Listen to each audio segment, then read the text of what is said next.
रहीम अस्सलाम वालेकुम स्टूडेंट्स, कैसे हैं सब लोग। उम्मीद करता हूँ सब लोग खैरियत से होंगे। Welcome to Falcon Academy. जैसे कि आप लोगों को पता है कि हम EDU 401 का कोर्स शुरू किए हुए हैं। इस सिलसिले में आज हम पढ़ेंगे लेसन नंबर 19। इसमें है literacy and life of literacy इन पाकिस्तान के पाकिस्तान के अंदर लिटरेसी की क्या अहमियत है, इस सिलसिले में पढ़ते थे। टॉपिक नंबर 85 है लिटरेसी एज सोशल प्रैक्टिस, कि लिटरेसी को सोशल प्रैक्टिस के तौर पर हम कैसे देखते हैं। Literacy practice are used by us in the practices of our everyday lifes, की जो लिटरेसी प्रैक्टिसेस हैं उनको हम अपनी जो रोज़मर्रा की ज़िंदगी है उसमें हम यूज़ करते हैं। When we buy a car, do the shopping, visit the doctor और pay a bill, we are engaged in social practices in which literacy give us help, कि ये मुख्तलिफ काम है कि जब हम कार ख़रीदते हैं, जब हम शॉपिंग करते हैं, जब हम किसी डॉक्टर के पास जाते हैं, जब हम कोई बिल पे करते हैं, तो हम मुख्तलिफ सोशल प्रैक्टिसेस के अंदर इन्वॉल्व होते हैं और जो लिटरेसी है वो हमारी इन प्रैक्टिसेस के अंदर हमारी हेल्प करती है।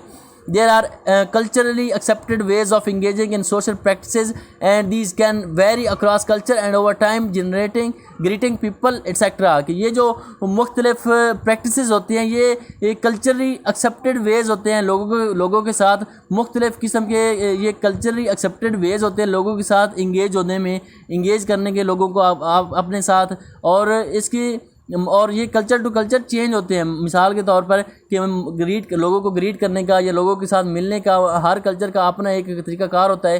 तो जिस तरह ये तमाम सोशल प्रैक्टिसेस हैं इनमें जो लिटरेसी है वो हमारी हेल्प आउट करती है। तो इस तरह आगे चलते हैं। टॉपिक नंबर 86 है। 86 नंबर टॉपिक में है life on the basis of literacy, के लिटरेसी की बेस पर ज़िंदगी कैसी होगी।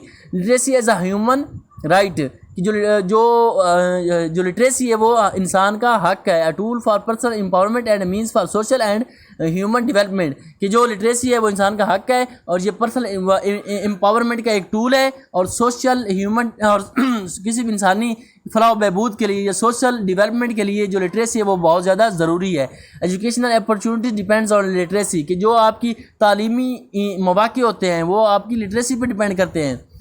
Literate parents are more likely to send their children to school, अगर आपके वालिदैन पढ़े लिखे होंगे तो वो आपको ज़्यादा बेहतर तरीके से आपको स्कूल भेजेंगे। अगर आपके वालिदैन अनपढ़ होंगे तो हो सकता है वो आपको स्कूल ना भेजें। तो इस तरह अगर लिटरेसी की बेस पर हम लाइफ को देखें तो वो बहुत ज़्यादा अहम और अच्छी होगी।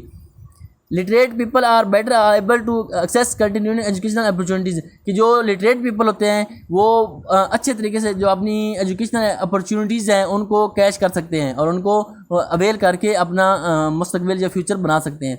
आगे जी, literate societies are better geared to meet pressing development, के जो लिटरेट सोसाइटीज़ होती हैं जिसमें ज़्यादा लोग पढ़े लिखे होते हैं वो बहुत ज़्यादा बूस्टअप होती हैं, वो बहुत ज़्यादा डेवलप कर जाती हैं। तो अगर आपका लाइफ में आप लिटरेसी को शामिल करें तो आपकी बहुत सारी जो मुश्किलात हैं वो हल हो जाती हैं। वो और एक जो सोसाइटी जो पढ़े लिखे लोगों की सोसाइटी होगी वो बहुत ज़्यादा जल्दी तरक्की करेगी। तो ये था जी, अगर आप लिटरेसी को लाइफ में शामिल करें तो आपकी लाइफ पे क्या असरात होंगे।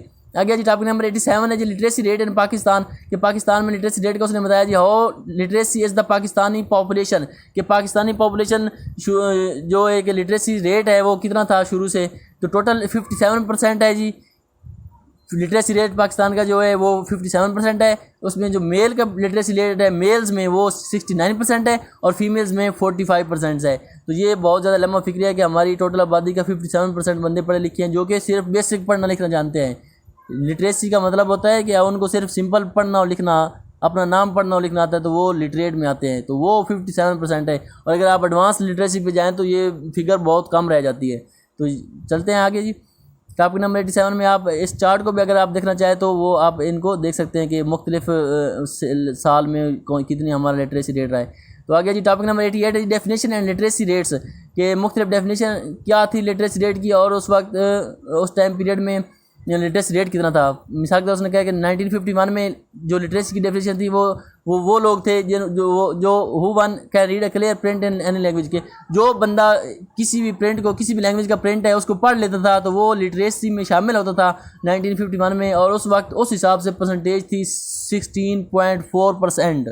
तो ये बहुत कम तादाद है और ये भी उन लोगों की जो कि सिर्फ एक क्लियर प्रिंट को पढ़ना जानते थे।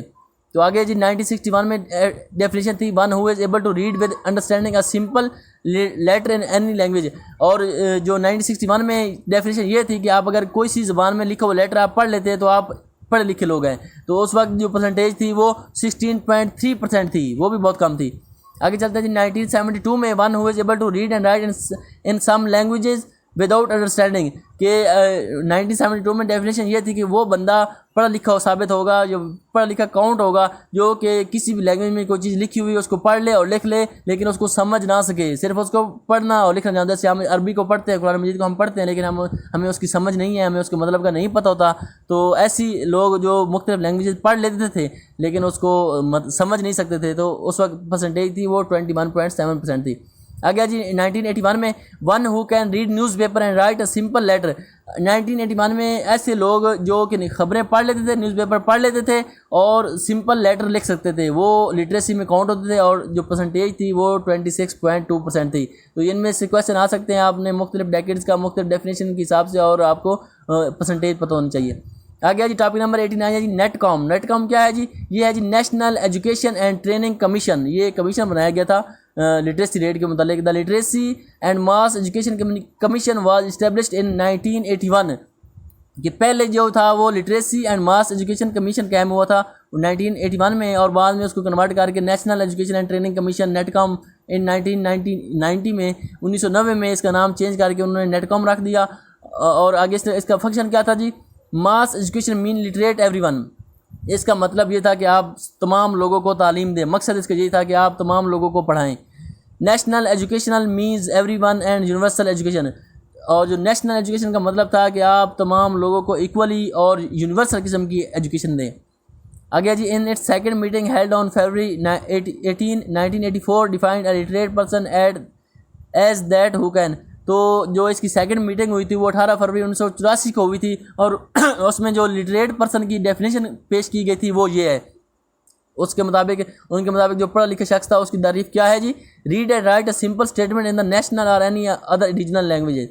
ऐसा बंदा जो कि नेशनल लैंग्वेज जो हमारी उर्दू है, उर्दू में कोई चीज़ पढ़ सके, और जो हमारी रीजनल लैंग्वेजेज हैं सिंधी, बलोची, पंजाबी, उनमें कोई चीज़ लिखी हुई पढ़ सके, तो वो पढ़ा लिखा बंदा शुमार होता था, वो लिटरेट पर्सन में काउंट होता था। कब? 1984 में। और दूसरे नंबर पे count and right numbers and do simple calculation.